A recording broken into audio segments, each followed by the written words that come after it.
En septembre 1939, lorsque les divisions Panzer du général Heinz Guderian ont franchi la frontière polonaise à l'aube, la machine militaire allemande était la plus moderne et la mieux coordonnée que le monde ait jamais vue. En moins de 2 ans, l'Allemagne aurait conquis la Pologne, le Danemark, la Norvège, les Pays-Bas, la Belgique, la France, la Yougoslavie et la Grèce.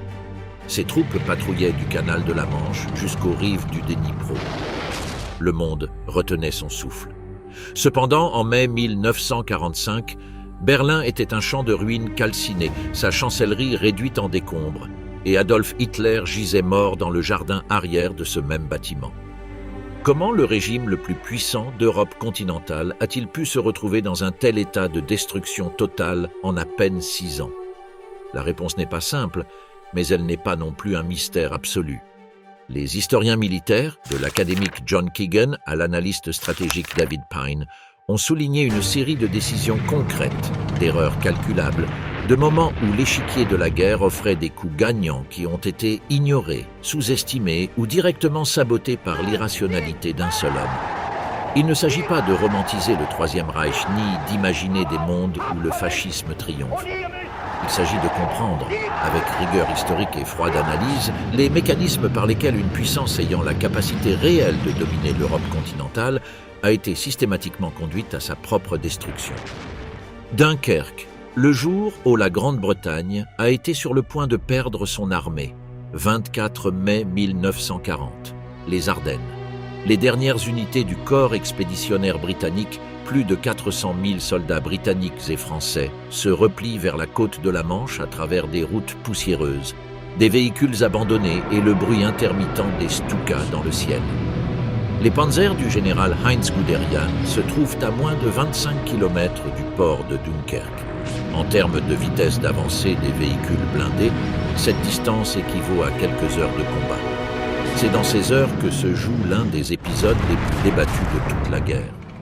Le 24 mai, Adolf Hitler émet la directive numéro 13 du quartier général suprême, ordonnant aux unités panzer de la Wehrmacht de s'arrêter et de maintenir leur position. L'ordre venait directement du Führer, sans consulter les commandants des blindés sur le terrain. Le général Ewald von Kleist, qui commandait le groupe Panzer avançant vers Dunkerque, resta perplexe. Le général Guderian, dont les divisions étaient à seulement 15 km du port, se retrouva à lire un ordre contredisant tout ce que prescrivait la doctrine du Blitzkrieg, l'exploitation implacable du succès. Les raisons que Hitler invoqua pour arrêter l'avance furent multiples et ont été débattues par les historiens pendant 8 décennies. Le commandant du groupe d'armée A lui-même, le maréchal de campagne Gerd von Rundstedt, avait recommandé une pause pour consolider les positions et réparer les chars endommagés avant de se diriger vers le sud contre les forces françaises restantes. Hermann Göring, chef de la Luftwaffe et second homme du régime, avait promis que ses bombardiers pouvaient détruire les forces piégées à Dunkerque depuis les airs, sans engager les blindés. Le terrain marécageux autour de Dunkerque, se souvenait Hitler des bouts de la Grande Guerre, n'était pas favorable aux chars de combat. Ses arguments tactiques pouvaient avoir du poids. Mais la conséquence fut sans équivoque. La pause dura 36 heures dans sa phase la plus critique, et les forces alliées utilisèrent ce temps d'une manière que l'histoire retiendrait comme l'une des évacuations les plus extraordinaires du XXe siècle. L'opération Dynamo, dirigée par le contre-amiral Bertram Ramsay depuis les tunnels sous le château de Douvres, mobilisa entre le 26 mai et le 4 juin 1940 un total de 861 embarcations. Destroyers de la Royal Navy, bateaux de pêche, canots de sauvetage, yachts privés, tout ce qui pouvait flotter et traverser la Manche. Sous le feu constant de la Luftwaffe et de l'artillerie allemande, environ 338 226 soldats alliés furent évacués vers les côtes anglaises. Parmi eux, près de 198 000 étaient britanniques et environ 140 000 français et belges. L'historien Michael Burley, dans son ouvrage Moral Combat, A History of World War II, 2011, décrit les plages de Dunkerque pendant ces jours comme un paysage surréaliste et dantesque, des kilomètres de sable assombris par le pétrole des navires coulés, des colonnes interminables de soldats avançant dans l'eau jusqu'à la taille pour atteindre les embarcations qui ne pouvaient pas s'approcher du rivage, le bourdonnement des Messerschmitt attaquant en rase-motte, les corps rejetés par la mer. 40 000 soldats furent capturés, y compris toute la 51e division Highland écossaise, encerclée à un autre point de la côte française par la 7e division Panzer d'Erwin Rommel. L'armée évacuée arriva en Angleterre sans son équipement lourd. 2472 canons, 63 879 véhicules et 76 000 tonnes de munitions furent laissées sur les plages et les routes de Flandre. Alors, que se serait-il passé si les Panzers ne s'étaient pas arrêtés ? Si Guderian avait reçu l'ordre d'avancer plutôt que de s'arrêter, ses chars seraient arrivés au quai de Dunkerque avant que l'évacuation n'ait pu être organisée. 400 000 soldats, y compris le noyau de toute l'armée professionnelle britannique, ses officiers les plus expérimentés, ses troupes les mieux entraînées, les hommes qui, dans les années à venir, commanderaient des divisions en Afrique du Nord, en Italie, en Normandie, seraient tombés prisonniers. La Grande-Bretagne aurait perdu non seulement le matériel qui pouvait être remplacé, mais aussi la structure humaine de ses forces armées.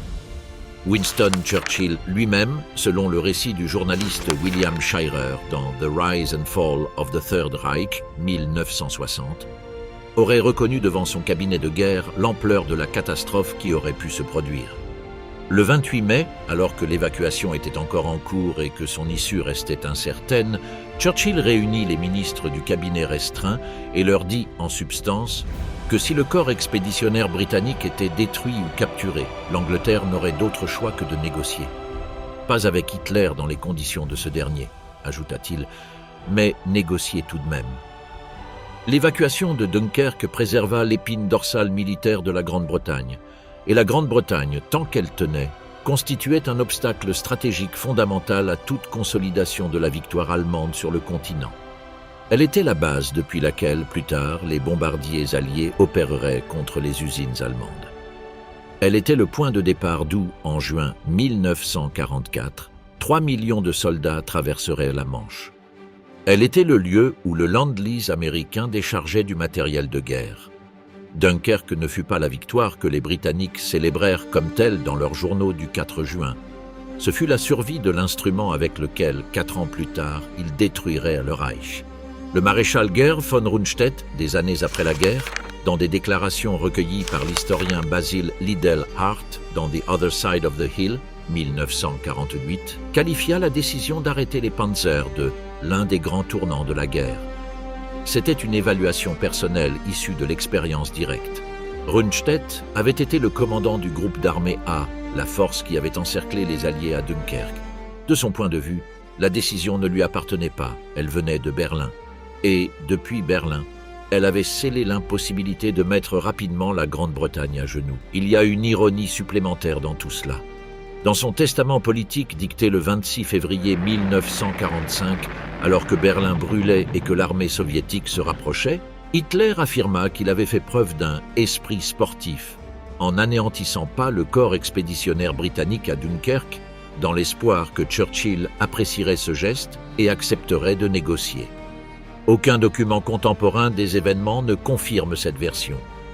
Ce que confirment les documents, en revanche, c'est que la directive du 13 mai 1940 ordonnait explicitement l'anéantissement des forces alliées dans la poche des Flandres et que ce fut le chaos dans la chaîne de commandement allemande, ajouté à la promesse de Göring, qui arrêta les chars et non un calcul politique délibéré d'Hitler.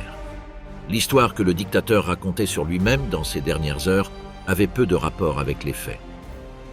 La bataille d'Angleterre, quand la Luftwaffe avait la victoire à portée de main, juillet 1940, sud de l'Angleterre. Les pilotes du groupe aérien 11 de la Royal Air Force, sous le commandement du vice-maréchal de l'air Keith Park, attendent dans les salles de repos des aérodromes de Biggin Hill, Kenley, Hornchurch et Tangmere. La température dans ces salles d'attente est élevée. Les combinaisons de vol sentent le caoutchouc et l'essence, et le bruit du téléphone qui annonce le départ des avions peut retentir à tout moment. Dehors, à 25 km de distance, la Manche scintille sous le soleil d'août. De l'autre côté, sur les aérodromes de France et des Pays-Bas récemment conquis, plus de 2600 avions de la Luftwaffe attendent l'ordre d'attaque. La bataille d'Angleterre est peut-être l'épisode le plus étudié de toute la Seconde Guerre mondiale. Elle a donné lieu à des films, des séries, des mémoires et des études académiques. Mais au milieu de cette masse d'analyses, un détail revient comme un refrain dans presque toutes les versions sérieuses. À l'été 1940, la Luftwaffe était sur le point de détruire la RAF. Puis, à la suite d'une décision prise personnellement par Hitler le 7 septembre 1940, la RAF fut sauvée. Pour comprendre ce qui était en jeu, il faut d'abord saisir la nature du duel aérien qui se déroulait dans le ciel du sud de l'Angleterre depuis le 10 juillet 1940. Le plan allemand, codé sous le nom d'Adlertag ou Jour de l'Aigle, consistait à détruire la capacité de combat de la RAF comme condition préalable à l'opération Seelöwe, Lion de mer, le débarquement amphibie sur les côtes du sud de l'Angleterre. L'objectif n'était pas de détruire des avions en combat aérien, mais de détruire l'infrastructure qui permettait à ces avions d'opérer, les aérodromes, les dépôts de carburant, les ateliers de réparation et surtout le réseau radar qui permettait aux contrôleurs au sol de diriger les chasseurs de la RAF vers les formations de bombardiers allemands avant qu'elles n'atteignent leurs objectifs. Le système de défense aérienne britannique, connu sous le nom de système Dowding, en référence au maréchal en chef de l'air Hugh Dowding qui l'avait conçu, était en août 1940 le plus sophistiqué au monde. Ces stations radars côtières, installées entre 1937 et 1940 le long des côtes sud et est de l'Angleterre, pouvaient détecter les formations d'avions allemands au moment même où elles décollaient des aérodromes français. L'information circulait par ligne téléphonique vers des salles d'opération souterraines où des contrôleurs coordonnaient la riposte des chasseurs. C'était un système qui multipliait l'efficacité de chaque Spitfire et Hurricane, permettant à des chasseurs au carburant limité d'intercepter les Allemands au moment et à l'endroit optimaux au lieu de perdre des heures en patrouille sans contact avec l'ennemi. Et en août 1940, ce système était en train d'être systématiquement détruit. À partir du 12 août, la Luftwaffe avait modifié sa tactique et concentré ses attaques sur les aérodromes de la RAF et sur les stations radars. Les résultats étaient dévastateurs. L'aérodrome de Biggin Hill, l'un des plus importants du système défensif, fut attaqué et gravement endommagé à 6 reprises entre le 18 et le 31 août. Ses pistes furent rendues inutilisables à plusieurs moments, ses hangars détruits, ses tours de contrôle anéantis. Les historiens de la RAF estiment que, lors de la dernière semaine d'août, la cadence des pertes de pilotes et d'avions était telle que si elle s'était maintenue encore 2 ou 3 semaines, le groupe aérien 11 de Park aurait perdu sa capacité opérationnelle réelle. L'historien Richard Overy, dans son ouvrage « The Battle of Britain » 2000, indique qu'à la fin du mois d'août 1940, la RAF avait perdu 231 chasseurs au combat et en avait 161 autres en réparation. La capacité de production de nouveaux chasseurs était d'environ 500 avions par mois, supérieure à celle des Allemands, mais le goulot d'étranglement se situait au niveau des pilotes et non des appareils. Entre le 24 août et le 6 septembre, la RAF perdit 103 pilotes tués et 128 grièvement blessés, sur un total d'environ 1000 pilotes de chasse opérationnelle. Il n'était pas possible de former des remplaçants à cette vitesse. La situation n'était pas inconnue du haut commandement allemand. Les rapports de renseignement de la Luftwaffe, bien qu'imprécis sur plusieurs points, indiquaient que la RAF était en difficulté. Et c'est alors qu'eut lieu ce que les historiens militaires ont unanimement qualifié de l'une des erreurs stratégiques les plus graves de toute la guerre. Le 24 août 1940, un groupe de bombardiers Heinkel HE-111 perdit son orientation et largua sa cargaison sur le centre de Londres, au lieu des objectifs industriels situés en périphérie qui lui avaient été assignés. La réaction de Churchill fut immédiate. Il ordonna une mission de représailles sur Berlin avec 81 bombardiers Vickers-Wellington dès cette même nuit. Les dégâts furent minimes, le système défensif allemand était efficace sur son propre territoire, mais l'impact psychologique fut considérable. Berlin avait été bombardé, les nazis avaient promis que cela était impossible. Hermann Göring, qui avait juré devant le peuple allemand qu'aucune bombe ne tomberait sur la capitale, fut humilié. Hitler, persuadé que la Grande-Bretagne négocierait à court terme, entra dans une colère noire. Le 7 septembre, il émit l'ordre que les pilotes de la RAF retiendraient pour le reste de leur vie comme le moment où la défaite s'est transformée en salut. L'objectif de la Luftwaffe serait désormais déplacer des aérodromes et de l'infrastructure de la RAF vers le bombardement de Londres et d'autres villes. À partir de cette nuit, ce que les Londoniens appelleraient « The Blitz » suivit son cours pendant 9 mois. Du 7 septembre 1940 au 11 mai 1941, la Luftwaffe bombarda Londres pendant 57 nuits consécutives et d'autres villes industrielles à intervalles réguliers. Le port de Liverpool fut attaqué 8 nuits d'affilée en mai 1941. Coventry fut dévasté le 14 novembre 1940 lorsqu'une formation de 515 bombardiers détruisit sa cathédrale médiévale, son usine automobile et fit plus de 500 morts. La terreur était réelle, la destruction était massive, mais les aérodromes de la RAF cessèrent d'être attaqués. Les stations radars cessèrent d'être attaquées.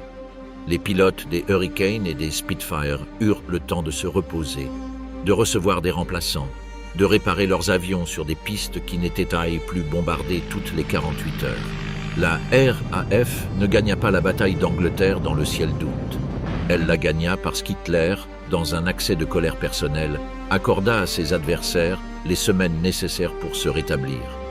Le 15 septembre 1940, lors de ce que les Britanniques commémorent comme le Battle of Britain Day, les formations allemandes perdirent 60 avions contre 26 britanniques. C'était un ratio que la Luftwaffe ne pouvait pas soutenir. Le 17 septembre, Hitler ajourna indéfiniment l'opération Seelöwe, le projet d'invasion amphibie de la Grande-Bretagne. Le 12 octobre, il la reporta officiellement jusqu'au printemps 1941. Elle ne fut jamais reprise. La décision de modifier les objectifs le 7 septembre ne fut pas seulement une erreur tactique. Elle fut la conséquence d'un défaut structurel dans la prise de décision allemande, qui se répéterait sur tous les théâtres d'opération. La capacité d'Hitler à subordonner les calculs militaires rationnels à ses impulsions émotionnelles et à ses perceptions idéologiques. Un esprit stratégiquement cohérent aurait continué à attaquer les aérodromes pendant 2 semaines supplémentaires. La RAF, privée de ses bases opérationnelles, aurait perdu sa capacité de riposte organisée. Sans supériorité aérienne au-dessus de la Manche, la flotte d'invasion allemande, constituée de barges fluviales réquisitionnées dans les ports du Rhin et de la Moselle, aurait pu tenter la traversée. Tout l'édifice ultérieur de la guerre change avec cette possibilité. Le maréchal en chef de l'air Hugh Dowding, qui dirigeait la défense aérienne britannique pendant la bataille, écrivit dans ses mémoires que, lors de la dernière semaine d'août 1940, son système de défense était au bord de l'effondrement. Le fait que la Luftwaffe ait cessé d'attaquer ses bases fut, selon ses mots, l'intervention de la Providence, qui sauva la Grande-Bretagne. La Providence portait un nom en ce mois de septembre, Adolf Hitler.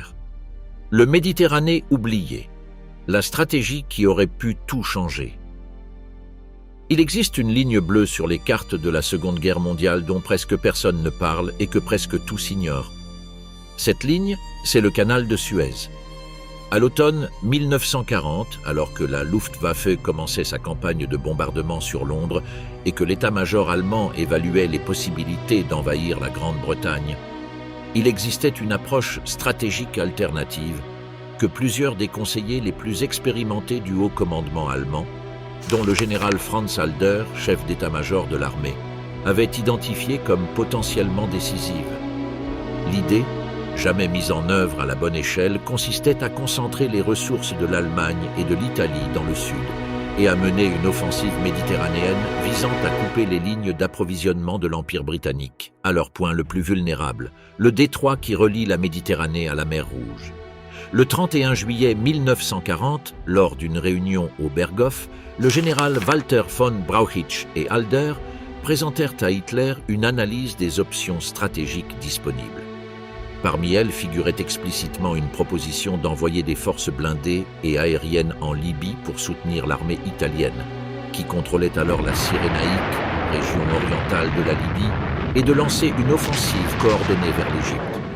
L'objectif final était le canal de Suez et, au-delà, le Moyen-Orient avec ses champs pétrolifères d'Irak et d'Iran. Hitler ne rejeta pas la proposition de manière explicite, mais ne l'adopta pas non plus avec la détermination nécessaire. Il décida d'envoyer un détachement de blocage, une force expéditionnaire limitée en soutien aux Italiens. Ce détachement devint le Afrika Korps. Pour comprendre ce qui était en jeu, il faut saisir la géographie du pouvoir impérial britannique en 1940. Le Royaume-Uni disposait au Moyen-Orient de forces considérables. La 8e armée en Égypte, des garnisons en Palestine et en Transjordanie, ainsi que le contrôle des champs pétrolifères d'Irak. Le pétrole provenant d'Iran et d'Irak, raffiné à Abadan et à Haïfa, alimentait la flotte méditerranéenne, la RAF en Afrique du Nord et une grande partie de l'industrie de guerre britannique. Le canal de Suez n'était pas seulement une voie de communication géographique, c'était l'artère reliant l'Empire britannique à ses ressources asiatiques et africaines. Si cette artère avait été coupée, la situation stratégique de la Grande-Bretagne se serait profondément dégradée. La question que les historiens se posent depuis des décennies est la suivante. Rommel aurait-il pu atteindre le canal de Suez s'il avait disposé des ressources nécessaires? Le général Erwin Rommel arriva à Tripoli le 12 février 1941 à la tête d'une force expéditionnaire composée initialement de la 5e division légère blindée et de la 15e division blindée. C'était le type de commandant dont l'énergie et l'audace compensaient souvent le mépris pour les lignes logistiques. Rommel avait été promu par le Führer à l'automne 1940, précisément pour cette qualité. Il avait la capacité de voir des possibilités là où ses supérieurs voyaient des obstacles et d'exploiter les faiblesses de l'adversaire avant que celui-ci n'ait le temps de se réorganiser. Entre mars 1941 et juillet 1942, Rommel conduisit l'Africa Corps, rebaptisé Groupe d'armées Afrique, puis Groupe d'armées blindées Afrique, à travers un cycle d'avancée et de recul couvrant 2000 km de désert entre Tripoli et El Alamein, à 100 km à l'ouest d'Alexandrie. En juin 1942, il s'empara de la forteresse de Tobrouk, qui avait résisté à un siège de 241 jours en 1941, en une seule journée de combat, capturant 33 000 soldats alliés et s'emparant de provisions et de carburant suffisants pour poursuivre son offensive. Le 1er juillet 1942, ses avant-gardes atteignirent la position d'El Alamein, où elles furent arrêtées par les forces du général Claude Auchinleck. À ce moment-là, l'état-major britannique au Caire connut ce que les historiens appellent euphémiquement la panique de juillet. Les officiers de l'ambassade britannique brûlèrent leurs archives dans les jardins de la mission diplomatique. Des civils européens quittèrent le Caire dans des trains bondés. La flotte méditerranéenne, sous le commandement de l'amiral Andrew Cunningham, commença à préparer des plans d'urgence pour abandonner Alexandrie. L'India Office à Londres commença à envisager la possibilité de devoir défendre le canal de Suez depuis l'Est si celui-ci tombait par l'Ouest. Rommel se trouvait à 100 km d'Alexandrie. Il était à 250 km du canal de Suez. Mais il n'y est pas arrivé. Et la raison fondamentale pour laquelle il n'y est pas arrivé est celle que les historiens de l'Afrique du Nord répètent de manière constante, la logistique. La ligne d'approvisionnement de l'Africa Corps dépendait de convois qui traversaient le centre de la Méditerranée depuis les ports italiens de Naples et de Brindisi jusqu'à Tripoli ou Benghazi. Cette ligne maritime de 1500 km était constamment menacée par l'aviation et la marine britannique basées à Malte. La petite île de Malte, un rocher de 316 km² situé au centre de la Méditerranée, était le nœud de communication qui étranglait l'Africa Corps. La Luftwaffe, entre janvier et avril 1942, soumit Malte au bombardement le plus intense de la guerre. On estime que durant cette période, plus de 6700 tonnes de bombes furent larguées sur l'île. Davantage que sur Londres pendant tout le Blitz. Mais Malte ne tomba pas.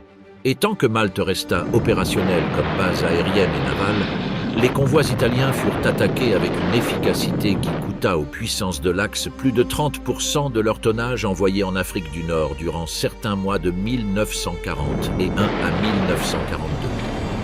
Pourquoi Malte ne fut-elle pas prise?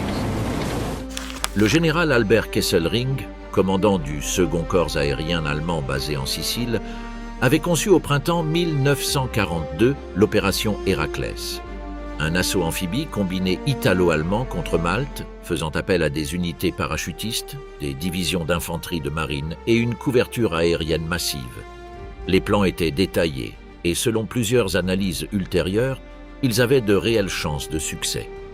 L'île disposait d'une garnison suffisante pour résister, mais les études de l'opération Héraclès prévoyaient que la supériorité de feu allemande aurait pu surmonter ses défenses en 1 à 2 semaines. Hitler opposa son veto à l'opération. Sa méfiance envers les capacités militaires italiennes, qui auraient dû fournir la majeure partie des forces navales, et son appréhension des opérations amphibies après le coûteux assaut aéroporté sur la Crète en mai 1941, où la 7e division aéroportée allemande avait subi des pertes de plus de 40% de ses effectifs, poussèrent le Führer à privilégier une stratégie de bombardement qui était militairement insuffisante pour faire tomber l'île. La conséquence fut que Rommel ne disposa jamais des approvisionnements nécessaires pour mener à bien l'offensive. Les instructions pour le théâtre d'opérations africain de l'OKH fixaient pour l'Africa Corps un besoin logistique de 30 000 tonnes de fournitures mensuelles. Rommel en recevait rarement plus de 15 000. Lors de la campagne de l'été 1942, ces chars opéraient avec des réserves de carburant suffisantes pour 24 heures d'avance, au lieu des 3 jours exigés par sa doctrine opérationnelle. L'amiral Erich Raeder, chef de la Kriegsmarine, avait plaidé à plusieurs reprises auprès d'Hitler durant 1940 et 1941 en faveur d'une stratégie de périphérie indirecte donnant la priorité à la Méditerranée plutôt qu'à une invasion directe de la Grande-Bretagne ou à l'ouverture prématurée du front de l'Est. Raeder soutenait que la combinaison d'un blocus atlantique par les sous-marins et d'une offensive méditerranéenne visant à fermer le canal de Suez étranglerait l'économie de guerre britannique sans qu'il soit nécessaire d'envahir les îles. C'était une vision stratégique qui anticipait de plusieurs décennies le concept moderne de pression asymétrique. Raeder trouva en Hitler un interlocuteur qui écoutait sans mettre en œuvre. Dans ses mémoires Mein Leben, 1957, l'amiral écrit que chaque fois qu'il présentait ses arguments sur l'importance stratégique de la Méditerranée, Hitler l'écoutait poliment puis demandait quand serait prête la nouvelle génération de sous-marins de haute mer. Barbarossa, le calendrier qui a changé la guerre, 22 juin 1941, 3h30 du matin. Sur un front de 2900 km s'étendant de la Baltique à la mer Noire, 3,2 millions de soldats allemands, appuyés par 3600 chars et plus de 2700 avions, franchirent la frontière soviétique sans déclaration de guerre préalable. C'était l'opération militaire la plus vaste de l'histoire de l'humanité. L'opération Barbarossa commença avec un succès qui dépassa même les estimations les plus optimistes de l'état-major allemand.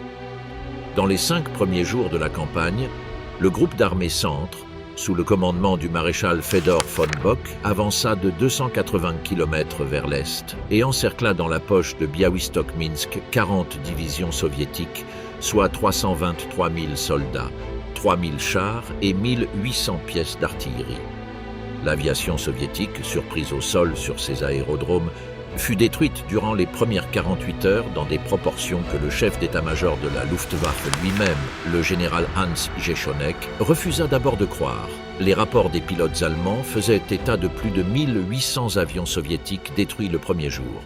Le général Georgi Zhukov, alors chef d'état-major de l'armée rouge, écrivit dans ses mémoires « Vospominania i razmyślenia » que la confusion des premières heures du 22 juin était totale. Des unités entières recevaient des ordres contradictoires. Les lignes téléphoniques entre les commandements étaient coupées et les commandants de front étaient incapables de localiser leurs subordonnés. Le problème pour l'Allemagne ne fut pas le début de Barbarossa. Le problème fut une décision prise exactement 2 mois plus tard. À la mi-juillet 1941, le groupe d'armées Centre était arrêté à l'est de Smolensk après avoir achevé un autre gigantesque Kessel, une poche d'encerclement, qui avait capturé plus de 310 000 prisonniers soviétiques lors des batailles de Smolensk et du Dniepr. Les panzers de Guderian et du général Hermann Hoth se trouvaient à environ 360 km de Moscou.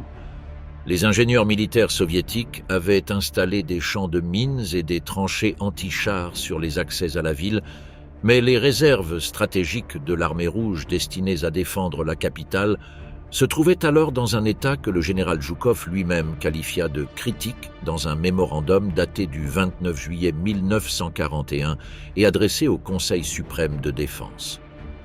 Moscou, en 1941, n'était pas seulement la capitale symbolique de l'Union soviétique.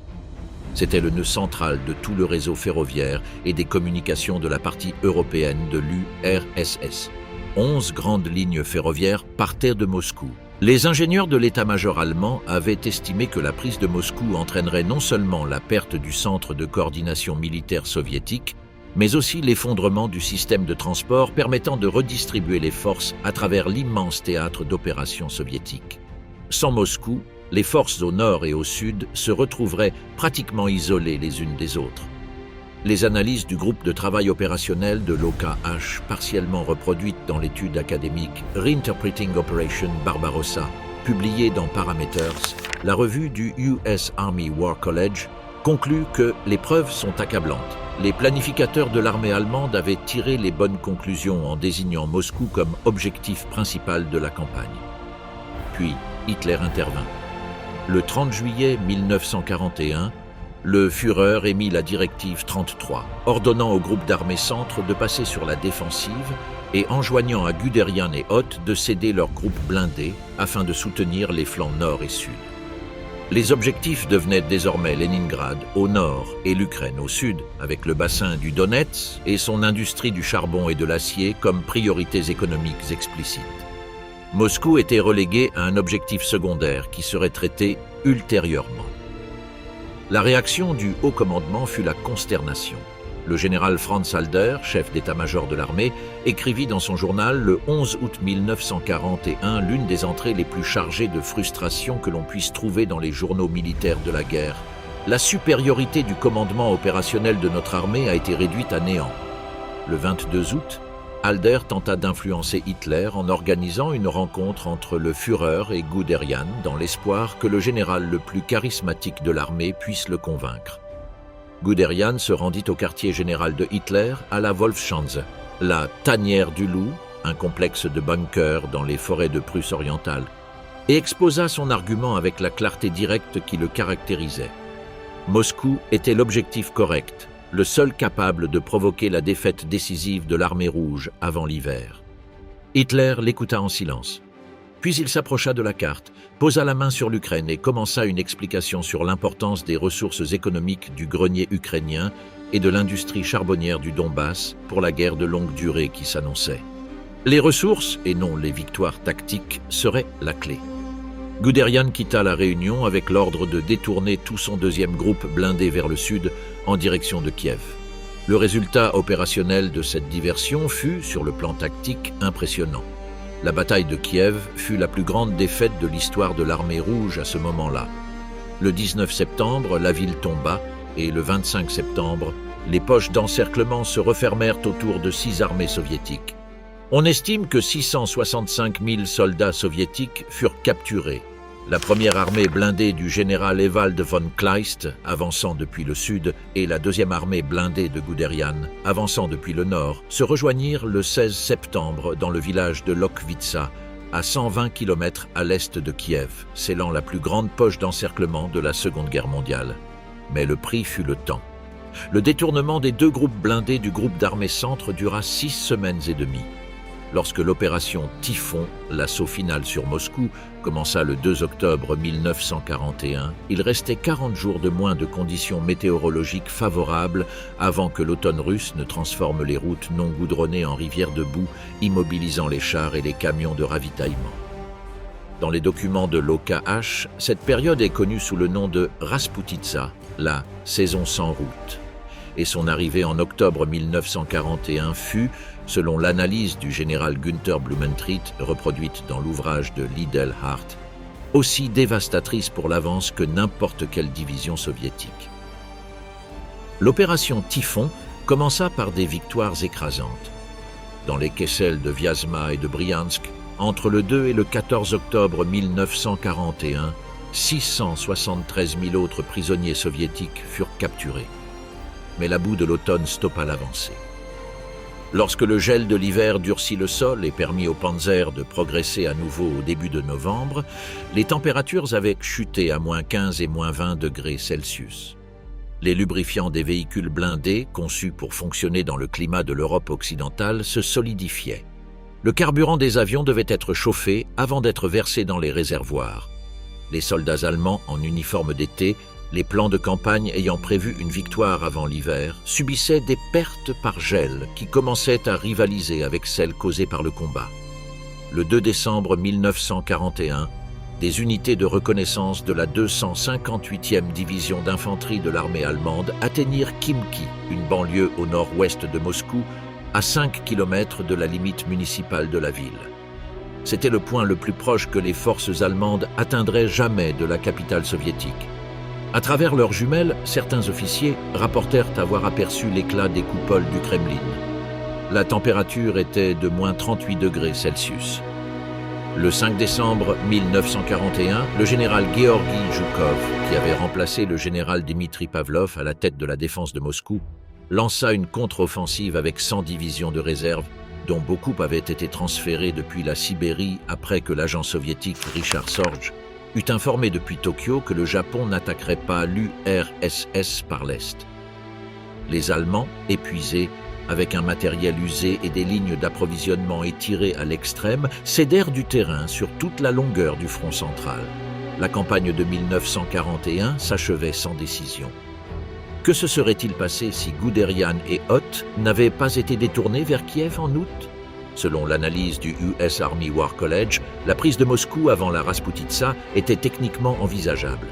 Les distances étaient infranchissables.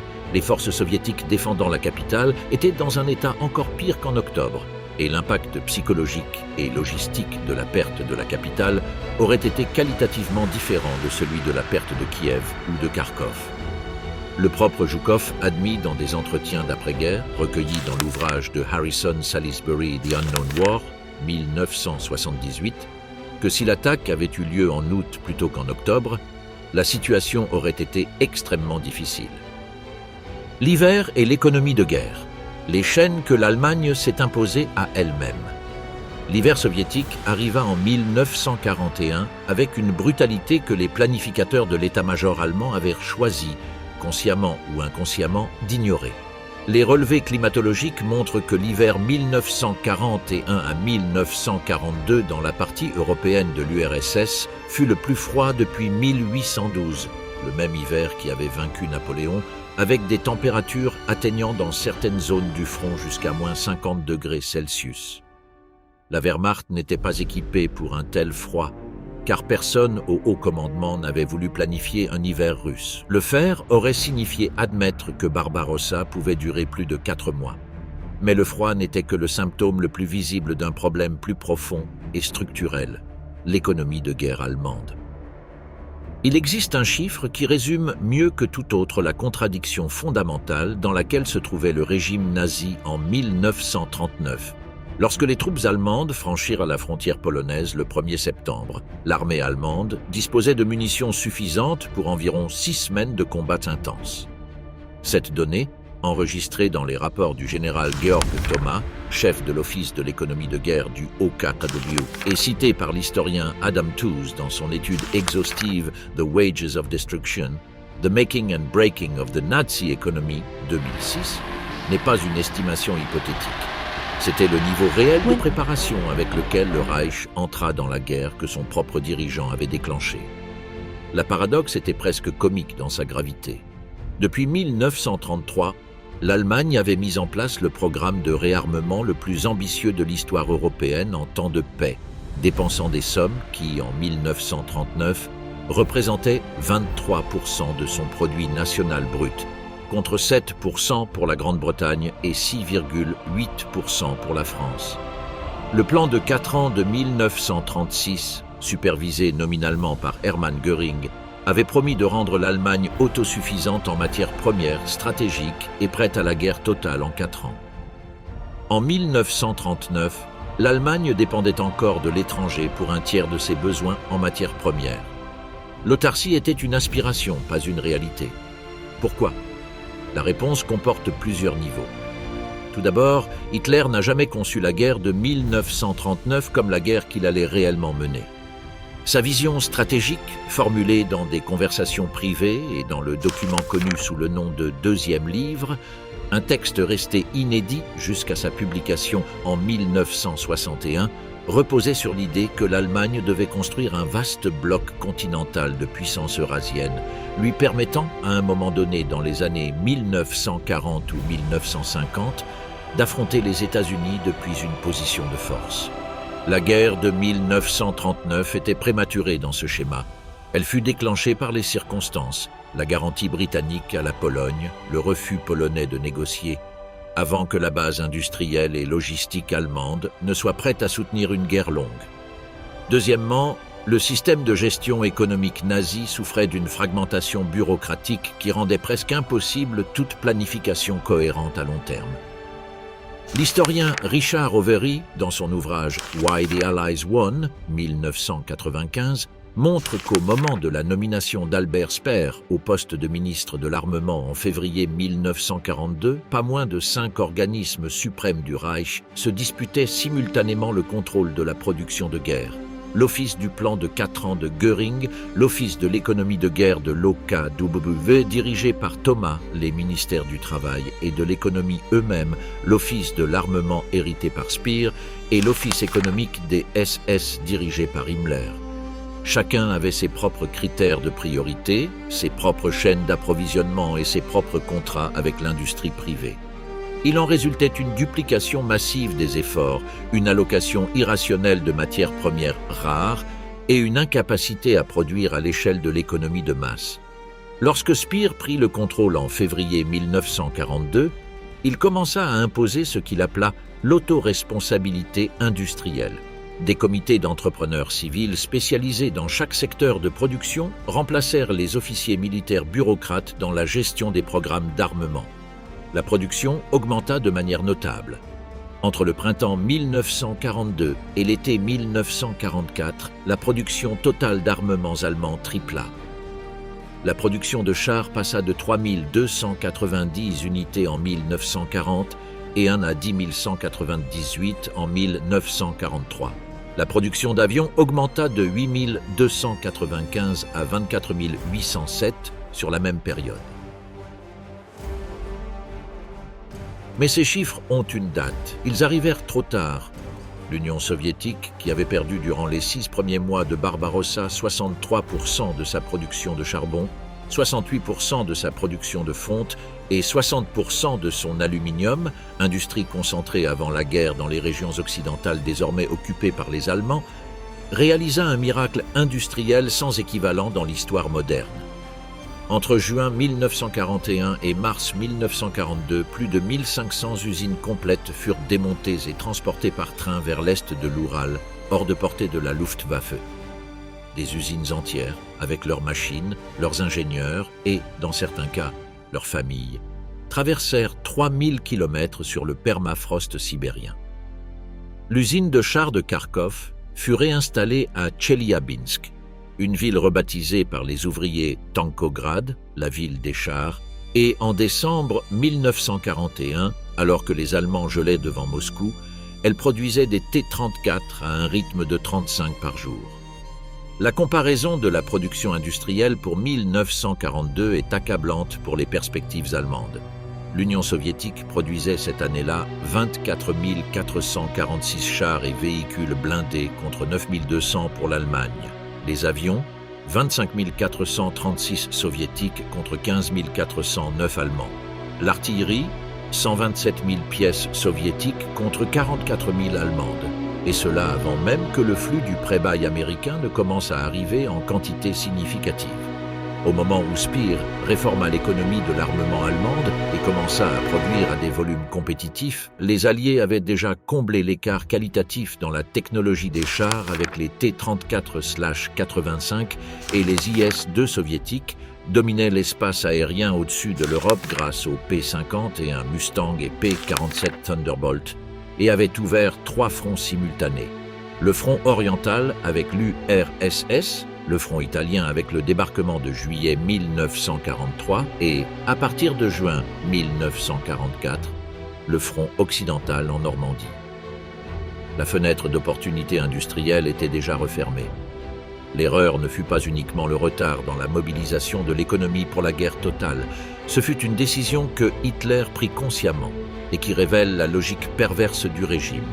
Il refusa d'utiliser les femmes allemandes comme main-d'œuvre industrielle, car cela contredisait l'idéologie nazie du rôle domestique des femmes. Alors que la Grande-Bretagne et l'Union soviétique intégraient massivement les femmes dans leurs industries de guerre, La photographie de Rosie la rifteuse aux États-Unis ou les brigades féminines dans les usines de Tankograd sont devenues des icônes de cette époque. L'Allemagne maintenait ces femmes en dehors des chaînes de production pour des raisons doctrinales. Elle compensa partiellement par le travail forcé de prisonniers de guerre et de travailleurs déportés des territoires occupés. On estime que 7 millions de travailleurs forcés travaillaient dans l'industrie allemande à la fin de 1944. Mais cette solution générait ses propres inefficacités.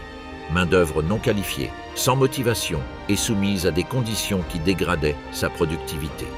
L'analyse du Strategic Bombing Survey d'octobre 1945, l'étude la plus exhaustive réalisée par les Alliés sur l'économie de guerre allemande, conclut: il ne fait aucun doute que l'Allemagne a commencé la conversion de son économie vers une économie de guerre trop tard.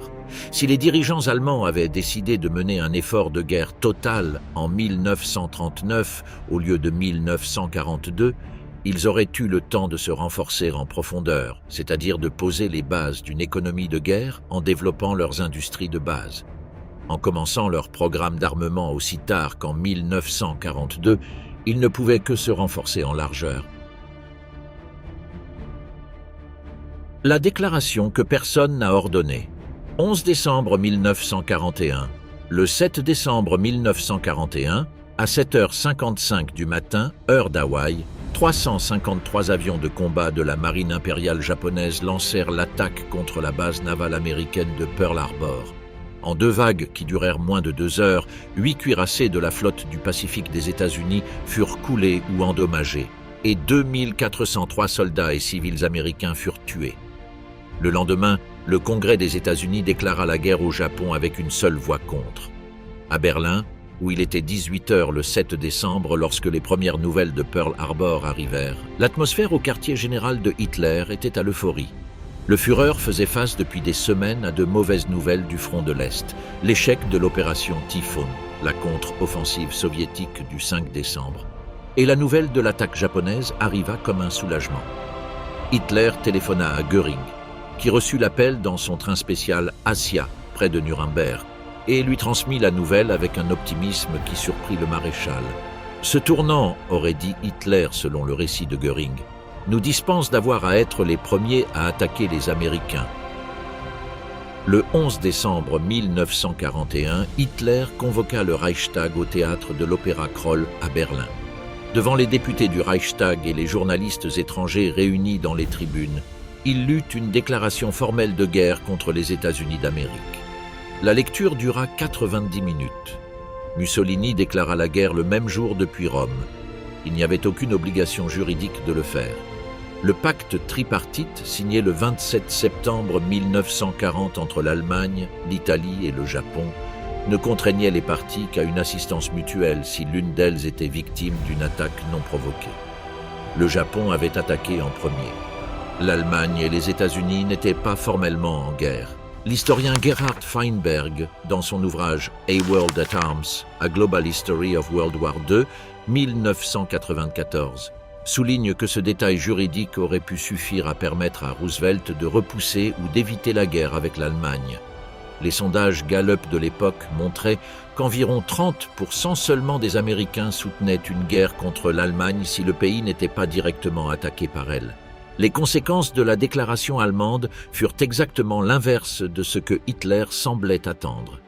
Roosevelt, qui cherchait depuis près de 2 ans à engager les États-Unis dans la guerre européenne sans pouvoir surmonter l'isolationnisme du Congrès et d'une partie importante de l'opinion publique, reçut de Hitler sur un plateau d'argent le prétexte politique dont il avait besoin pour déclarer la guerre à l'Allemagne avec le soutien unanime du Congrès et de l'opinion publique. Germany First, l'Allemagne d'abord, devint la priorité stratégique convenue entre Roosevelt et Churchill lors de la conférence Arcadia de décembre 1941 à janvier 1942. Que se serait-il passé si Hitler n'avait tout simplement pas déclaré la guerre aux États-Unis ? Le scénario le plus probable, selon les spécialistes de la période, dont l'historien Brendan Sims dans son ouvrage Hitler, Only the World Was Enough, 2019, est que Roosevelt aurait rencontré une résistance considérable au Congrès et dans l'opinion publique à l'idée d'ouvrir un second front en Europe, alors que la guerre du Pacifique mobilisait toutes les ressources disponibles. Le programme de prêt-bail, Lend-Lease, existait déjà et aurait continué. La Grande-Bretagne et l'Union soviétique auraient continué à recevoir des fournitures. Mais la différence entre recevoir du matériel de guerre et voir sur son propre sol européen l'armée de la nation industrielle la plus puissante du monde est incommensurable. La inertie de la guerre dans le Pacifique était énorme. L'opinion publique américaine était indignée par Pearl Harbor, non par ce qui se passait en Europe. Les généraux américains, dont le général George C. Marshall, auraient dû répartir les ressources disponibles entre deux océans. Le débarquement en Afrique du Nord en novembre 1942 et celui de Normandie en juin 1944 auraient été au mieux retardés, au pire annulés. La déclaration de guerre du 11 décembre 1941 fit de la seule puissance industrielle mondiale encore neutre, jusqu'alors un ennemi direct de l'Allemagne. Avec elle, Hitler donna à Roosevelt l'autorité politique de transformer l'économie la plus productive de la planète en machine de guerre. En 1944, les usines américaines produisaient 96 000 avions, 17 000 chars et pièces d'artillerie autopropulsés, et 45 000 navires de type divers. Aucune des économies de guerre de l'Axe, même additionnées, n'approchait ces chiffres. Le général Alfred Jodl, chef d'état-major des opérations du OKW, déclara lors des procès de Nuremberg que dans l'après-midi du 11 décembre 1941, en quittant le Reichstag après la déclaration de guerre, il sut que l'Allemagne avait perdu la guerre. Pas immédiatement, ajouta-t-il, mais de manière définitive. L'Est sans retour, Stalingrad, et le moment où la défaite est devenue certitude, août 1942. Les températures dans la steppe russe dépassent les 40 degrés Celsius. La terre est sèche et craquelée. À l'horizon, une colonne de fumée noire s'élève des champs pétroliers incendiés sur les rives de la Volga. La ville qui porte le nom de Staline est en flammes. La 6e armée allemande, sous le commandement du général Friedrich Paulus, avançait alors vers Stalingrad dans le cadre de l'opération Bleue, l'offensive d'été de 1942, dont l'objectif stratégique déclaré était les régions pétrolières du Caucase et la ville industrielle située sur la Volga, qui contrôlait les artères fluviales du sud de la Russie. La 6e armée comptait 270 000 hommes, plus de 3 000 canons et obusiers, ainsi que la 4e armée blindée en appui. C'était la formation la plus puissante que l'Allemagne ait déployée sur un front spécifique durant toute la guerre. Ce qui se produisit à Stalingrad entre août 1942 et février 1943 a été décrit dans des dizaines d'ouvrages historiques majeurs, de la chronique de Vassili Grossman-Vie et Destin, manuscrit que le régime soviétique tenta de confisquer, à l'analyse académique d'Anthony Beevor Stalingrad, The Fateful Siege, 1998. Ce qui nous intéresse ici n'est pas la bataille elle-même, mais les mécanismes de décision qui ont conduit l'Allemagne à s'y engager. L'opération Bleue était conçue avec un objectif économique clair, les champs pétrolifères de Maïkop, Grozny et Bakou dans le Caucase. L'Allemagne consommait environ 10 millions de tonnes de pétrole par an et n'en produisait en interne que moins de 3. Le pétrole synthétique des usines d'hydrogénation de la Ruhr et de la Silésie couvrait une partie de l'écart, tout comme le pétrole roumain de Ploiesti. Mais l'écart restait réel et croissant à mesure que la guerre s'intensifiait. La capture des régions pétrolifères du Caucase aurait permis de combler ce déficit d'un seul coup. Le problème fut que la direction de l'opération divisa les forces allemandes en deux axes divergents. Vers le Caucase avec le groupe d'armée A et vers Stalingrad avec le groupe d'armée B. En avançant simultanément dans deux directions qui s'éloignaient l'une de l'autre, on créa un triangle d'exposition qui devint irrésistible pour les contre-attaques soviétiques. Les flancs de l'avance allemande, en particulier dans le secteur du Don au nord-ouest de Stalingrad, furent confiés à des armées alliées de moindre qualité. Les 3e et 4e armées roumaines et la 8e armée italienne. C'étaient des forces mal équipées pour une guerre de blindés et d'artillerie soviétique.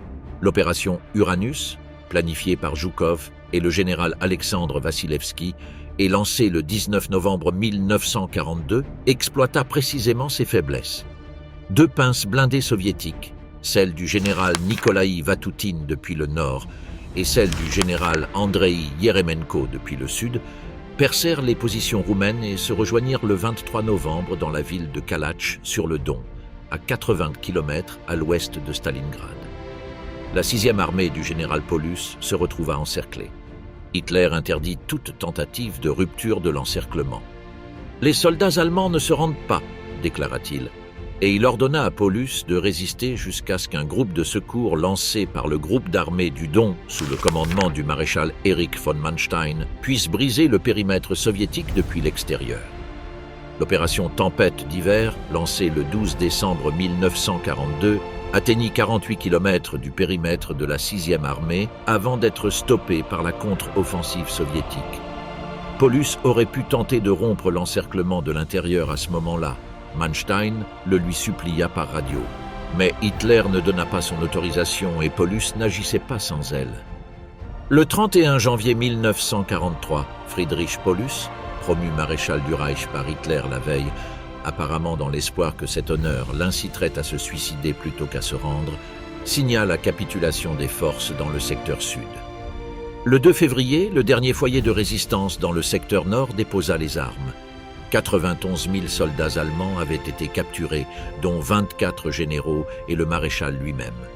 Moins de 6 000 d'entre eux devaient revenir vivants en Allemagne après la fin de la guerre. Les pertes allemandes totales, entre morts, blessés, prisonniers et disparus, dépassèrent 800 000 hommes lors de la campagne de l'été et de l'automne 1942. Le ministre de la propagande Joseph Goebbels déclara 3 jours de deuil national. Le parti nazi, qui depuis 1933 avait construit sa légitimité sur une rhétorique d'invincibilité, fut confronté pour la première fois à une défaite qui ne pouvait ni être présentée comme une manœuvre tactique, ni être minimisée par des euphémismes. Stalingrad fut le moment où l'opinion publique allemande, que la Gestapo surveillait méticuleusement à travers les Meldungen aus dem Reich, les rapports de situation du Reich intérieur, commença, pour la première fois en nombre significatif, à envisager la possibilité de la défaite. L'opération Uranus, en plus de détruire la 6e armée, lança l'armée rouge dans une série d'offensives en chaîne qui ne s'interrompraient pratiquement plus jusqu'en mai 1945. Koursk en juillet 1943, l'opération Bagration en juin 1944, qui détruisit le groupe d'armées, centre avec environ 350 000 morts et prisonniers allemands en 3 semaines, la pire défaite militaire allemande de toute la guerre. Puis l'offensive de la Vistule-Oder en janvier 1945, qui en 18 jours franchit 480 km et mena l'armée soviétique jusqu'aux rives de l'Oder, à 70 km de Berlin. Chacune de ces opérations trouvait son fondement stratégique dans la défaite de Stalingrad. L'armée rouge avait appris la guerre de blindés et d'artillerie massive. Ses généraux, Zhukov, Vatutin, Koniev, Rokossovski, Vassilevski, avaient développé une maîtrise opérationnelle comparable à celle des meilleurs généraux allemands de 1941, et l'industrie soviétique, réorganisée à l'est de l'Oural, produisait en des quantités que l'industrie allemande, malgré les réformes de Speer, ne pouvait atteindre. La technologie arrivait trop tard, jets, fusées et mauvais choix. Il existe un vol que peu d'ouvrages d'histoire mentionnent et qui aurait pu changer la guerre. Le 18 juillet 1942, le pilote d'essai Fritz Wendel décolla de l'aérodrome de Lechfeld, près d'Augsbourg, aux commandes du prototype Messerschmitt.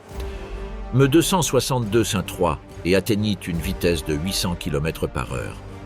C'était le premier avion de chasse à réaction au monde. Le ME-262 était un appareil extraordinaire.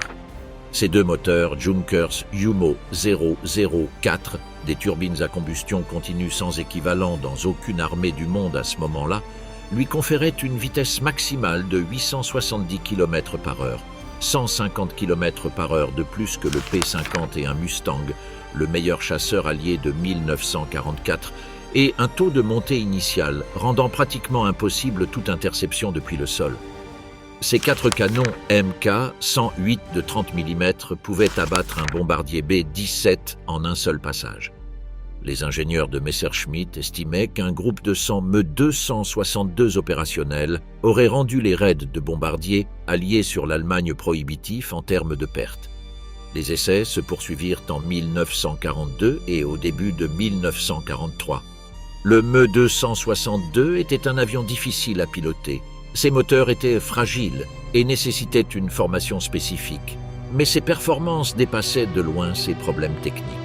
Dès le début de 1943, le programme était suffisamment avancé pour permettre le lancement de la production en série.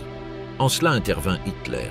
Le 23 mai 1943, lors d'une visite d'inspection de l'usine de Lechfeld où étaient testés les prototypes, le Führer posa au général Erhard Milch, secrétaire d'État au ministère de l'Air, la question qui allait modifier le destin du programme.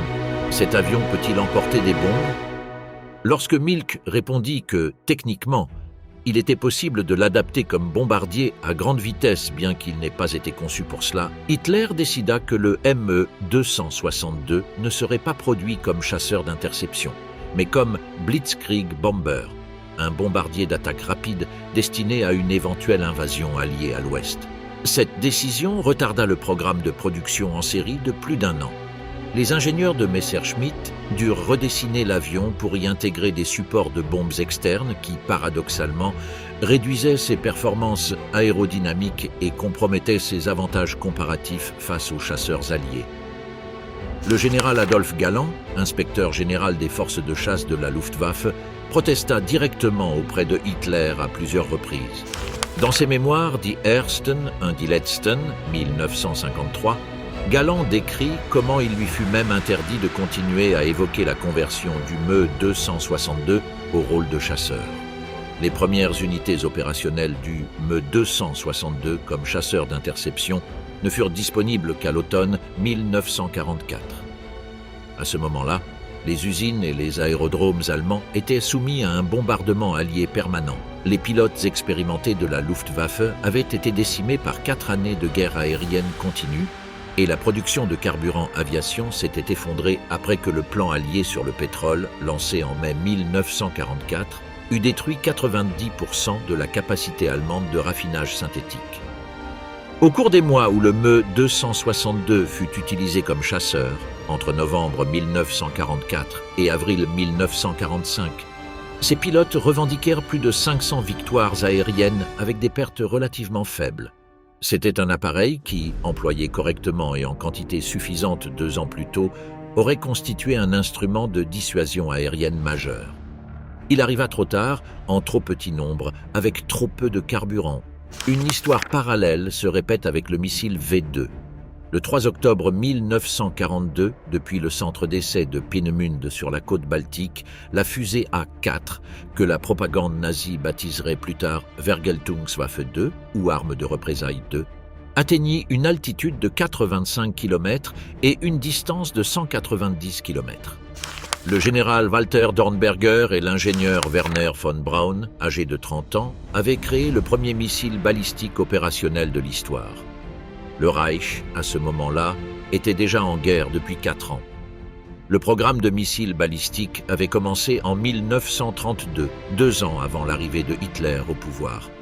Ses origines remontaient à la Société pour les voyages spatiaux, Verein für Raumschifffahrt, et aux expériences de fusées à combustible liquide que von Braun avait commencé lorsqu'il était étudiant à l'École technique supérieure de Berlin.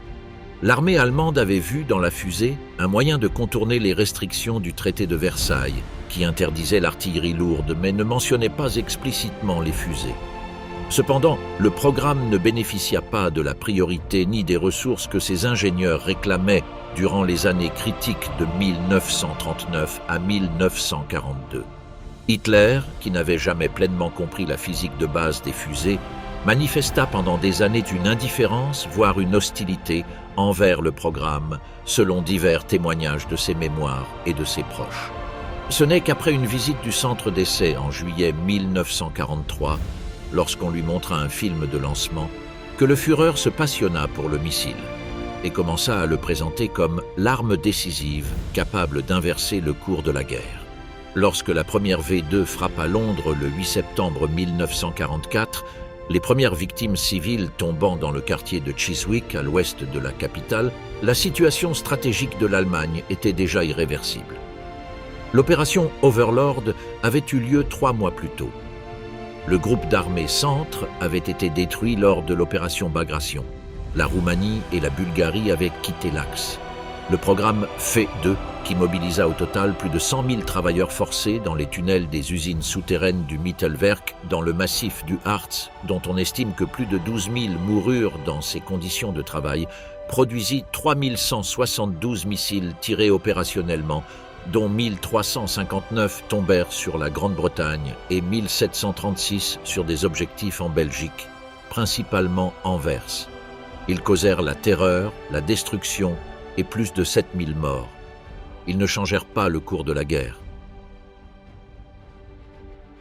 Le miroir brisé.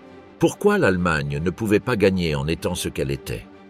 Il existe une question qui sous-tend toutes les analyses stratégiques examinées dans ce récit et qui les dépasse. Si tant d'erreurs allemandes sont identifiables et rétrospectivement évitables, pourquoi n'ont-elles pas été évitées? Pourquoi un régime capable de planifier avec rigueur opérationnelle la campagne de France en 1940 ou l'ouverture de Barbarossa en 1941 a-t-il commis des erreurs stratégiques que ses propres généraux identifiaient en temps réel? La réponse oblige à regarder non seulement les batailles et les décisions tactiques, mais la structure même du pouvoir dans le Troisième Reich. Le Troisième Reich était, dans son fonctionnement réel, un système de pouvoir personnaliste où la volonté d'un seul homme primait sur toute considération institutionnelle, technique ou professionnelle. Le Führerprinzip, le principe du chef, n'était pas seulement une doctrine de propagande. Il constituait le principe organisateur de tout l'appareil d'État. Les généraux qui contredisaient Hitler pouvaient exprimer leur opinion une fois, peut-être deux, mais si le Führer maintenait sa position, la désobéissance devenait impossible. Le général Ludwig Beck, qui démissionna de son poste de chef d'état-major en août 1938 précisément parce qu'il refusait d'exécuter une politique qu'il jugeait suicidaire pour l'Allemagne, fit figure d'exception.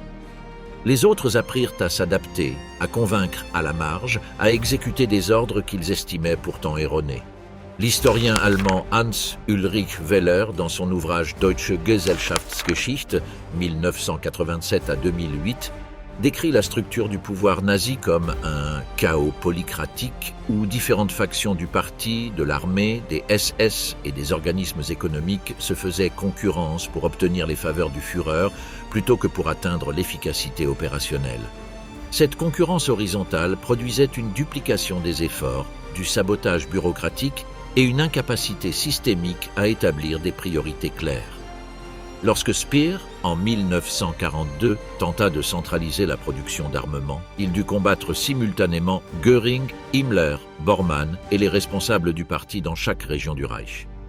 Le fait qu'il ait réussi à tripler la production dans un tel contexte est presque plus remarquable que le fait de ne pas y être parvenu plus tôt. Mais il existe une dimension supplémentaire, plus profonde et plus troublante, que toute analyse stratégique ne peut ignorer. L'idéologie raciale du nazisme n'était pas un élément décoratif du régime. Elle en constituait le noyau et orientait ses décisions opérationnelles. La décision de massacrer et d'asservir les populations des territoires conquis à l'Est, plutôt que de les utiliser comme alliés potentiels contre le régime soviétique, comme le proposaient certains officiers de la Wehrmacht et de l'Abwehr, n'était pas une anomalie bureaucratique. Elle découlait logiquement d'une vision du monde qui classait les Slaves comme Untermenschen, des sous-hommes destinés à l'asservissement ou à l'extermination. Cette idéologie eut des conséquences militaires concrètes et dévastatrices. Lorsque les divisions allemandes entrèrent en Ukraine à l'été 1941, la réaction initiale d'une partie importante de la population ukrainienne fut marquée par une réelle ambivalence, voire un soulagement. Le régime soviétique avait collectivisé violemment les fermes, exécuté ou déporté en Sibérie des centaines de milliers de paysans lors de la famine du Holodomor de 1932 à 1933. Et la mémoire de cette terreur était encore vive. Certains régiments de volontaires ukrainiens furent même formés pour combattre aux côtés des Allemands. Mais le comportement des SS et des Einsatzgruppen, unités mobiles d'extermination qui suivaient les divisions régulières et exécutaient des juifs, des communistes, des commissaires politiques et toute personne classée comme indésirable, transforma rapidement cette ambivalence initiale en résistance active.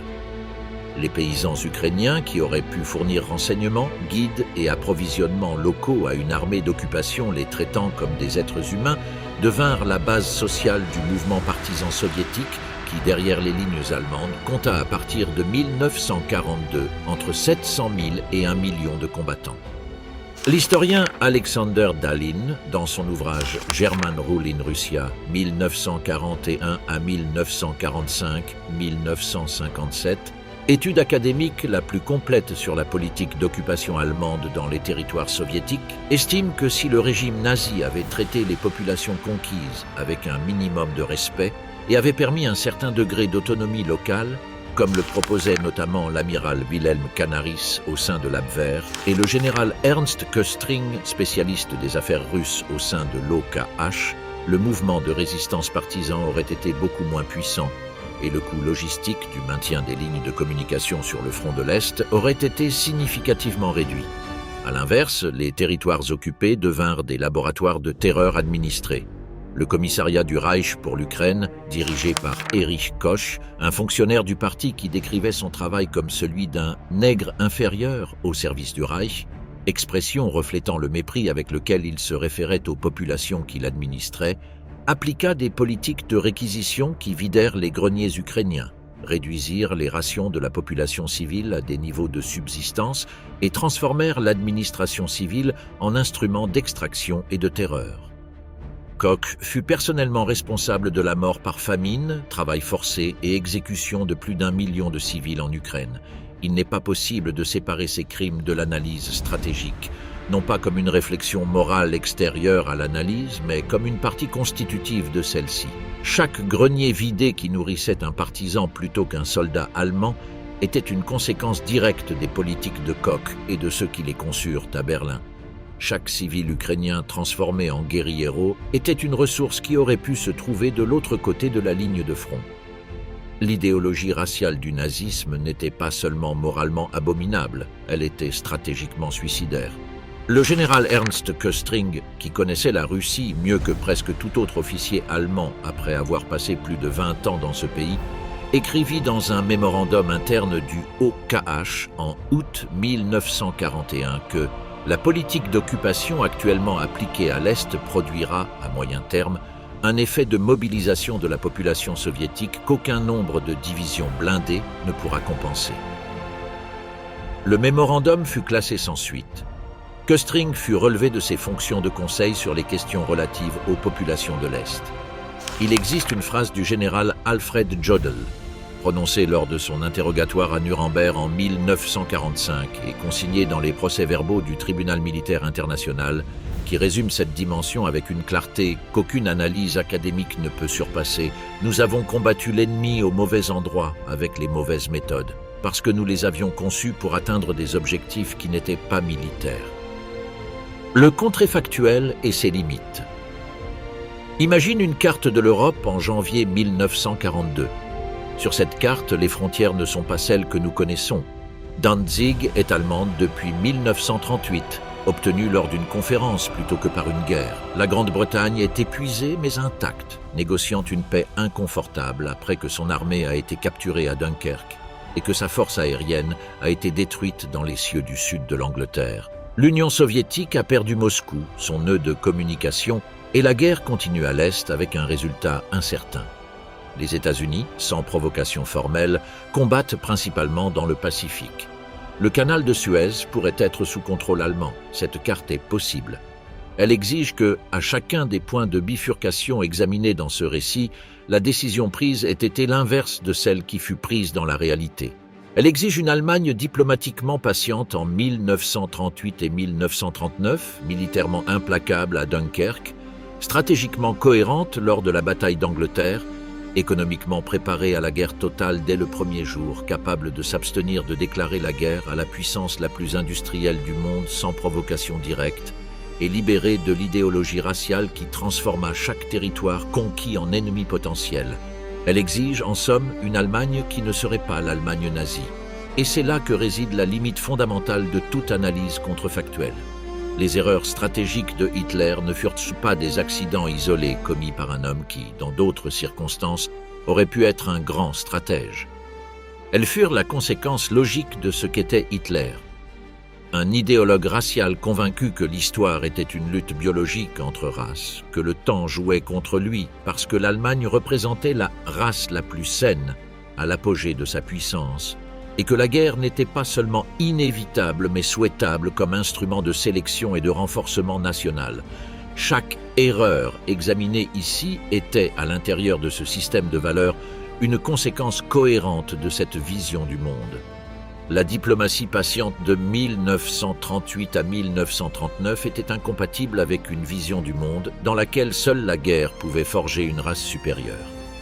La modération à Dunkerque était difficile pour un homme dont la position politique au sein du régime dépendait de victoires totales et spectaculaires, et non d'accords négociés. Le changement d'objectif lors de la bataille d'Angleterre fut la conséquence d'une culture politique dans laquelle la fierté personnelle et l'image publique du Führer avaient plus de poids que le calcul stratégique froid. La déclaration de guerre aux États-Unis fut l'expression d'une vision globale selon laquelle la confrontation avec le pouvoir juif mondial était inévitable et tout retard relevait de la lâcheté. L'historien Evan Burr Buquet, dans sa contribution à l'ouvrage collectif Why the Allies Won, Explaining Victory in World War II, 2012, conclut que analyser les erreurs de Hitler sous un angle stratégique rationnel est utile pour comprendre la mécanique de la défaite allemande, mais peut créer l'illusion que ces erreurs étaient évitables au sein du système politique qui les a produites. Elles ne l'étaient pas, ou du moins pas de manière systématique. Cependant, comprendre ces mécanismes possède une valeur qui dépasse l'exercice intellectuel. Il s'agit de comprendre comment les systèmes de pouvoir qui concentrent l'autorité entre les mains d'un seul individu génèrent des erreurs structurelles et difficilement corrigibles. De comprendre comment les idéologies qui déshumanisent l'adversaire créent les conditions de leur propre défaite. De comprendre comment la séparation entre ceux qui décident et ceux qui possèdent le savoir nécessaire pour bien décider constitue historiquement une recette de désastre. De comprendre que les guerres ne sont pas gagnées uniquement par les armées, mais aussi par les économies, les alliances diplomatiques et la capacité d'un régime à ne pas transformer ses adversaires potentiels en alliés réels de ses ennemis. Le Troisième Reich a existé pendant 12 ans, de janvier 1933 à mai 1945. Au cours de ces 12 années, il a assassiné environ 6 millions de Juifs lors de l'Holocauste, plus de 3 millions de prisonniers de guerre soviétiques par la faim et les mauvais traitements délibérés, ainsi que des centaines de milliers de personnes handicapées, d'homosexuels, de dissidents politiques et de Roms. La guerre qu'il a déclenchée a fait entre 70 et 85 millions de morts, selon la manière dont on comptabilise les décès indirects dus à la faim et aux maladies. La moitié d'entre eux étaient des civils. Il n'existait aucune manière raisonnablement humaine pour que l'Allemagne puisse gagner la Seconde Guerre mondiale, car aucune version humaine du nazisme n'était compatible avec les conditions qu'une telle victoire aurait exigées. Ce que les analyses stratégiques examinées tout au long de ce récit révèlent n'est pas un chemin vers la victoire allemande, mais la logique de la défaite inscrite au cœur même du régime dès le premier jour. C'est ce que révèle l'histoire lorsque nous la regardons sans les œillères de la mythologie du génie frustré ou de l'accident évitable. Il n'y avait pas un Hitler différent attendant de prendre les bonnes décisions. Il y avait un système qui produisait les décisions qu'il était capable de produire et qui a conduit l'Allemagne, puis l'Europe, puis le monde à la plus grande catastrophe de l'histoire moderne.